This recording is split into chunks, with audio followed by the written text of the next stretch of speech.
창밖으로 늦봄의 햇살이 부서지듯 쏟아져 내리는 오후였다. 서울 변두리, 다세대 주택들이 어깨를 맞대고 늘어선 골목길은 한낮의 정적에 잠겨 있었다. 박은수 여사는 거실 창가에 놓인 자그마한 제라늄 화분에 물을 주며 무심코 창밖을 내다보았다. 3년 전 평생의 반려였던 남편을 먼저 떠나보낸 후 그녀의 시간은 마치 빛바랜 흑백 사진처럼 느리고 희미하게 흘러가고 있었다. 자식들은 각자의 삶을 꾸리느라 바빴고 명절이나 생신이 아니고서는 얼굴 한번 보기도 힘들었다.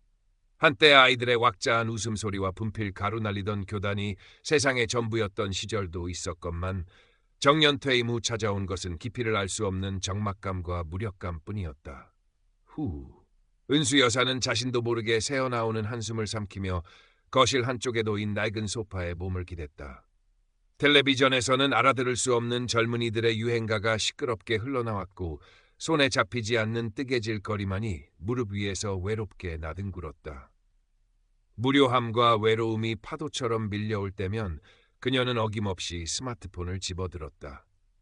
얼마 전 동네 노인복지관에서 열린 스마트폰 활용 교육에 떠밀리듯 참여한 것이 계기였다. 처음에는 외계어처럼 어렵기만 하던 작은 기계였지만 강사의 친절한 설명과 복지관 친구들의 도움으로 조금씩 손에 익기 시작했다. 딸 지연이 엄마도 세상 돌아가는 소식 좀 보시라며 깔아준 소셜미디어 앱 햇살마당은 그녀에게 작은 위안이자 세상과 연결된 유일한 끈처럼 느껴졌다. 그곳에 자신의 소소한 일상, 아침 산책길에 찍은 들꽃 사진이나 우연히 읽게 된 시의 한 구절을 올리며 그녀는 잊고 지냈던 작은 기쁨들을 발견하곤 했다. 그러던 어느 날이었다. 그녀가 정성스레 찍어 올린 윤동주 시인의 서시 한 구절 아래 낯선 아이디의 댓글 하나가 달렸다. 선생님의 글에서 깊은 감동을 받았습니다. 저도 윤동주 시인을 참 좋아합니다. 푸른 소리라는 어딘지 모르게 맑고 고든 느낌을 주는 아이디였다. 은수 여사는 자신도 모르게 입가에 희미한 미소를 머금었다. 누군가 자신의 마음에 공감해 주었다는 사실만으로도 가슴 한구석이 따뜻해지는 듯했다. 푸른 솔은 곧 박은수 여사에게 개인 메시지를 보내왔다. 자신을 최수여 50대 후반으로 소개이라 밝힌 그는 현재 동남아시아의 한 개발도상국에서 건설 관련 사업체를 운영하고 있다고 했다. 아내와는 오래전 사별했고 자녀들은 이미 장성하여 각자의 삶을 살고 있다고도 했다. 그는 매일 아침 저녁으로 박은수의 안부를 물었고 그녀가 올리는 소소한 글과 생각들에 깊이 공감하며 다정하고 지적인 대화를 이어갔다. 오늘 서울 날씨는 어떤가요, 은수 선생님? 이곳은 햇살이 뜨겁지만 선생님의 글을 읽으니 마음만은 시원한 바람이 부는 듯합니다. 선생님께서 올려주신 제라늄 사진을 보니 돌아가신 제 어머니 생각이 납니다. 어머니께서도 제라늄을 참 좋아하셨거든요. 최수역의 메시지는 늘 깍듯했고 박은수의 감성을 섬세하게 어루만졌다. 그는 박은수를 은수 선생님 또는 나의 뮤즈라 칭하며 존경과 애정을 스스럼없이 표현했다. 박은수는 수십 년 만에 느껴보는 낯선 설렘과 누군가와 깊이 교감하고 있다는 사실에 점차 마음의 빗장을 열기 시작했다. 외로움이라는 차가운 감옥에 갇혀있던 그녀에게 최수역의 존재는 한 줄기 따스한 햇살과도 같았다. 그는 자신의 화려하지만 고된 해외 생활에 대해 이야기했고 한국에 돌아가면 박은수와 함께 조용하고 평화로운 노후를 보내고 싶다는 꿈을 속삭였다. 박은수가 과거 초등학교 교사였다는 사실에는 마치 존경하는 스승을 대하듯 깊은 존경심을 표하며 그녀의 지혜와 경험을 끊임없이 칭찬했다. 박은수는 잊고 지냈던 자존감을 회복하는 듯한 기분마저 들었다. 누군가에게 이토록 가치 있는 존재로 인정받는다는 것은 실로 오랜만의 경험이었다. 선생님의 삶의 지혜는 제가 앞으로 나아갈 길을 비춰주는 등대와도 같습니다. 선생님과 대화하는 시간은 제게 가장 큰 행복입니다. 달콤한 말들이 매일같이 스마트폰 화면을 통해 흘러들어왔고 박은수의 마음은 솜사탕처럼 부풀어 올랐다. 그녀는 최수역과의 메시지를 기다리는 것이 하루 중 가장 큰 즐거움이 되었고 그의 답장이 조금이라도 늦어지면 공연이 초조해지기도 했다. 그러던 어느 날 최수역으로부터 조심스러운 부탁이 담긴 메시지가 도착했다. 은수 선생님, 면목 없지만 드릴 말씀이 있습니다. 사실 제가 현지에서 갑작스러운 통관 문제로 사업 자금 일부가 셔터가 내려진 은행처럼 묶여버렸습니다. 아주 소액인데 혹시 선생님께서 50만 원 정도만 급히 빌려주실 수 있을까요? 일주일 안에 반드시 해결해서 두둑한 이자까지 얹어 돌려드리겠습니다. 선생님께 이런 부탁을 드리게 되어 정말 죄송합니다. 박은수는 순간 망설였다. 아무리 그와 정서적으로 가까워졌다지만 얼굴 한 번 본 적 없는 사람에게 돈을 빌려준다는 것은 분명 망설여지는 일이었다. 하지만 곧이어 최수혁의 간절한 목소리가 귓가에 맴도는 듯했다. 그동안 그가 보여준 진심 어린 모습들, 자신을 향한 존경과 애정, 그리고 함께 꿈꾸었던 미래. 이 모든 것이 그녀의 이성적인 판단을 흐리게 만들었다. 그렇게 좋은 사람이 설마 나를 속이랴. 내가 이 정도도 돕지 못한다면 그가 얼마나 실망할까. 짧은 갈등 끝에 박은수는 결국 최수혁에게 돈을 송금했다. 마치 어려운 상황에 처한 아들을 돕는 어머니의 심정이었다. 몇 시간 후 최수혁으로부터 감격에 찬 메시지가 도착했다. 정말 감사합니다, 은수 선생님. 선생님 덕분에 큰 위기를 넘겼습니다. 이 은혜는 평생 잊지 않겠습니다. 선생님은 제게 구세주와도 같습니다. 박은수는 그제야 안도의 한숨을 내쉬며 희미하게 미소 지었다. 누군가에게 도움이 되었다는 사실, 그리고 최수혁과의 관계가 더욱 돈독해진 것 같은 느낌의 뿌듯함마저 느꼈다. 하지만 약속했던 일주일이 지나고 한 달이 다 되도록 최수혁은 빌려간 돈을 갚지 않았다. 가끔 박은수가 조심스럽게 돈 이야기를 꺼낼 때면 그는 현지 사정이 여전히 복잡하다거나 은행 시스템 오류로 송금이 지연되고 있다는 등의 이런저런 핑계를 대며 말을 돌렸다. 그리고는 어김없이 더욱 달콤한 말로 박은수의 마음을 달래곤 했다. 조금만 더 기다려 주십시오, 선생님. 모든 것이 해결되면 제가 직접 찾아뵙고 정중히 사과드리겠습니다. 그리고 그때는 선생님께서 평생 편안하게 지내실 수 있도록 제가 모든 것을 책임지겠습니다. 박은수는 또다시 그의 말을 믿고 싶었다. 첫 번째 성공 이후 최수혁의 금전 요구는 더욱 대담해지고 잦아졌다. 현지에서 함께 일하던 직원이 갑작스러운 사고를 당해 급히 병원비가 필요합니다. 제가 책임져야 할 사람입니다. 탈세 혐의로 현지 세무당국의 조사를 받게 되어 급히 변호사 선임 비용이 필요합니다. 억울한 누명을 벗어야 합니다. 한국으로 보내려던 자재대금을 제때 치르지 못하면 수십억 원짜리 큰 계약이 무산될 위기에 처했습니다. 이번 일만 잘 해결되면 모든 빚을 청산하고 선생님 곁으로 갈 수 있습니다 등 그는 마치 드라마 속 비련의 주인공처럼 온갖 긴급하고 절박한 상황들을 꾸며내며 박은수의 동정심과 불안감을 동시에 자극했다. 요구하는 액수도 적게는 수십만 원에서 많게는 수백만 원으로 점점 커져갔다.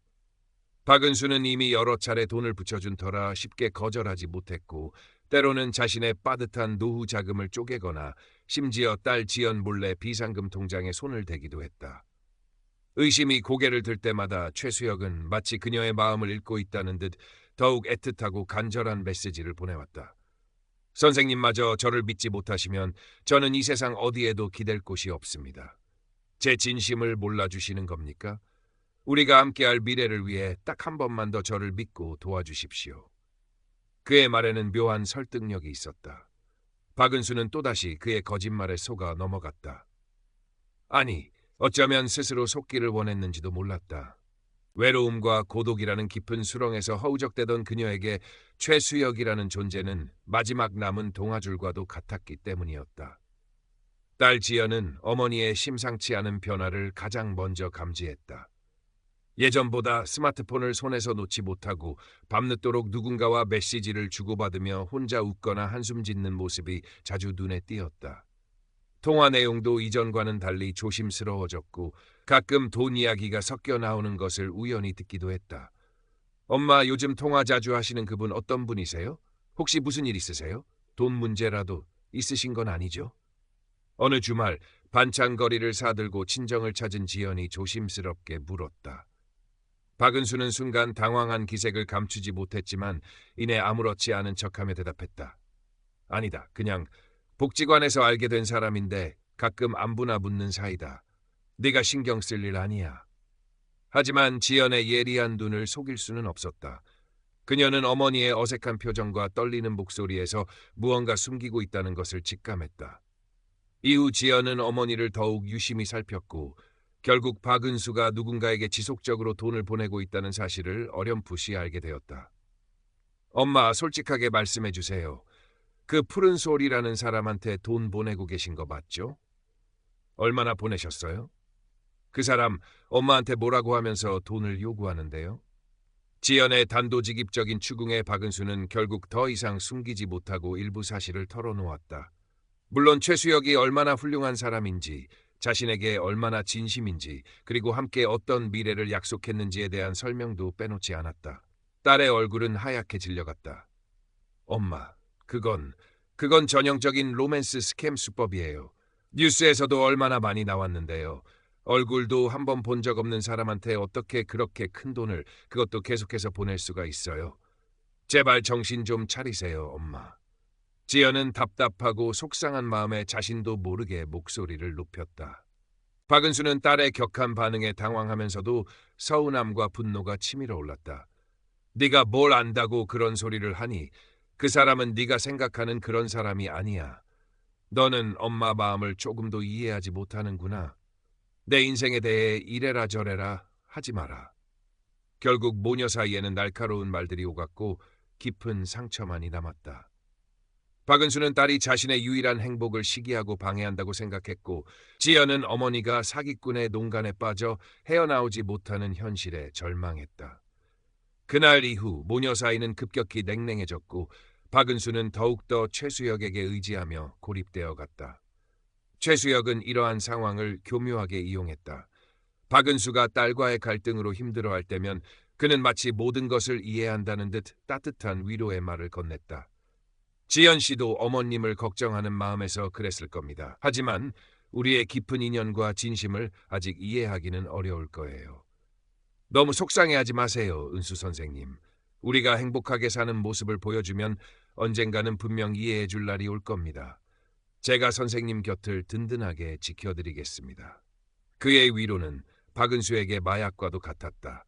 딸에게서조차 이해받지 못하는 자신의 처지를 유일하게 알아주는 사람은 오직 최수혁뿐이라고 생각했다. 그녀는 결국 자신의 얼마 남지 않은 예금 통장을 해지하고 남편이 남긴 유품 중 값나가는 몇 가지를 처분했으며 심지어 보험 해약금까지 최수혁에게 송금했다.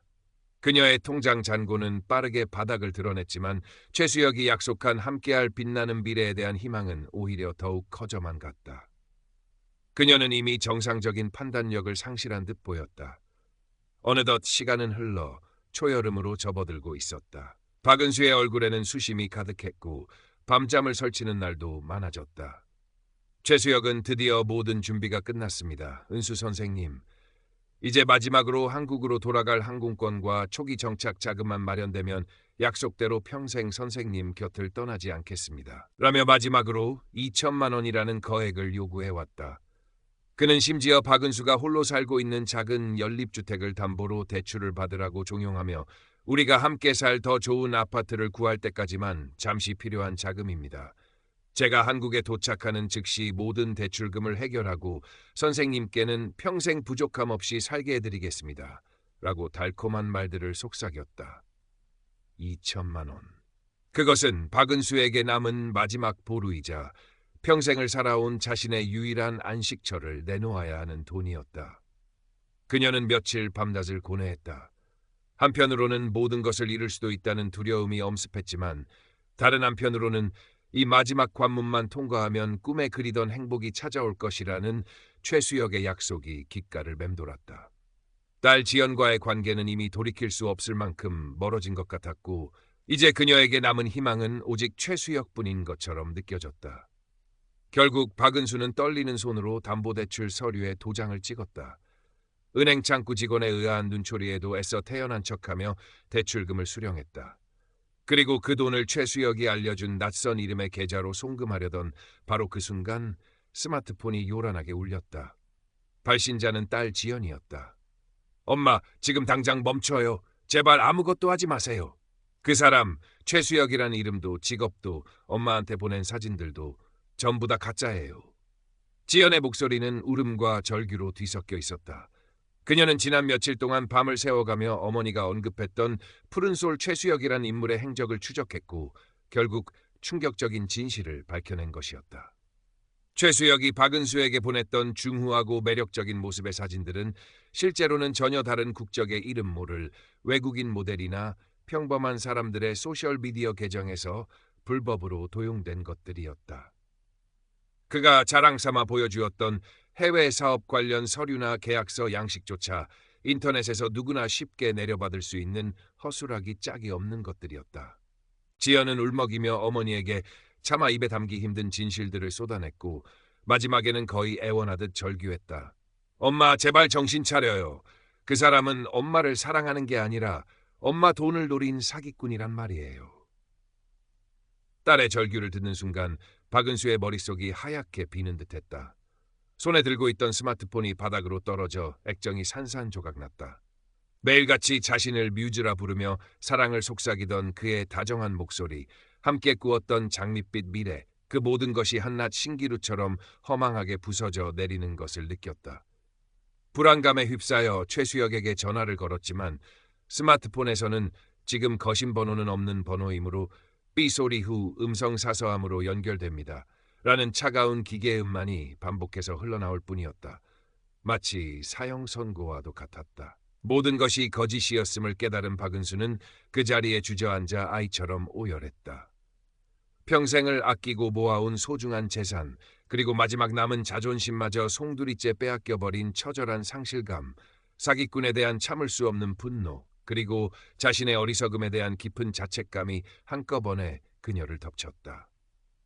며칠 동안 그녀는 식음을 전폐하고 방 안에 틀어박혀 어둠 속에서 절망의 시간을 보내야 했다. 창밖에 눈부신 햇살조차 그녀에게는 잔인한 조롱처럼 느껴졌다. 딸 지연은 죄책감과 안타까움으로 망연자실한 어머니 곁을 묵묵히 지켰다.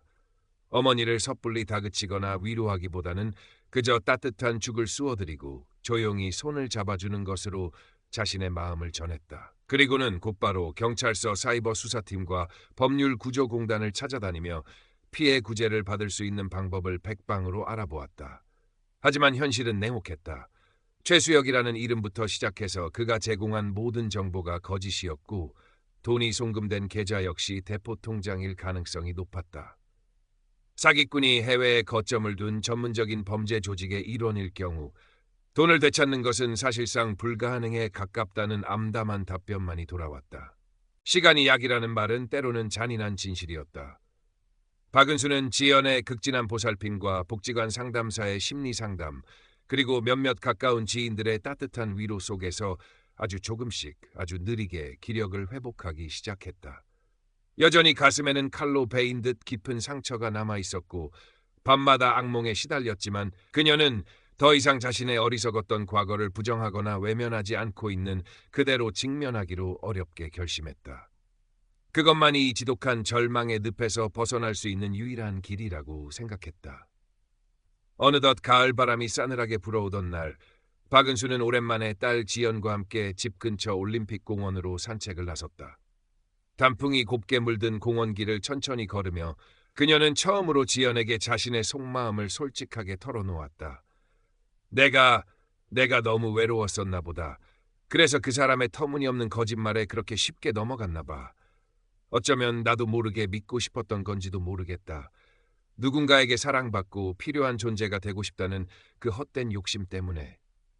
목소리는 가늘게 떨렸지만 그녀의 눈빛은 이전보다 한결 차분해져 있었다. 지연은 아무 말 없이 어머니의 거친 손을 따뜻하게 잡아주었다. 그 어떤 말보다 더 큰 위로와 이해가 담긴 손길이었다. 이야기의 마지막 장면은 몇 달 후의 어느 겨울날이었다. 박은수는 동네 노인 종합